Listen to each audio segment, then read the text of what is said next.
Hello guys, நான் நேற்று கடையில் சீனிக்கிழங்கு, அதாவது சீனிக்கிழங்கு சர்க்கரை கிழங்குன்னு சில பேர் சொல்லுவாங்க, வாங்கிட்டு வந்தேன் கடையில். அதை இன்றைக்கி காலையிலே அவிப்போம் அப்படின்னு சொல்லிவிட்டு பிறகு நல்லா அதை கழுவி நல்லா வெட்டி க்ளீன் பண்ணி இட்லி கொப்பரையில் வச்சு சூப்பராக அவிச்சு சாப்பிட்டோம். ஆனால் இந்த கிழங்கு சாப்பிட்றதுல ரொம்ப நல்லது, உடம்புக்கு நல்லதுன்னு சொல்கிறாங்க. நமக்கு தெரியாது, எல்லோரும் சொல்லுவாங்க. நம்ம என்ன டாக்டரா?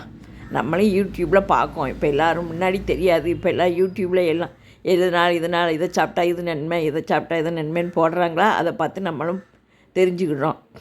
பிறகு டீ போட்டு குடித்தோம். பிறகு இப்போ காலையில் எந்திரிக்கவே முடியல. அதாவது தை மாதமாக ஒரே தை மாதம் தரையை தொலைக்கும் பனி அப்படின்னு சொல்லுவாங்க. ரொம்ப குளிருது, வெளியே போக முடியல, காய்கறி வேறு வாங்க முடியல. என்னத்தையும் இன்றைக்கி சாம்பாரை வச்சு, பூசணிக்காய் சாம்பார் வச்சு அவரைக்காயை பொரித்தேன். அது ரொம்ப பூசணிக்காய்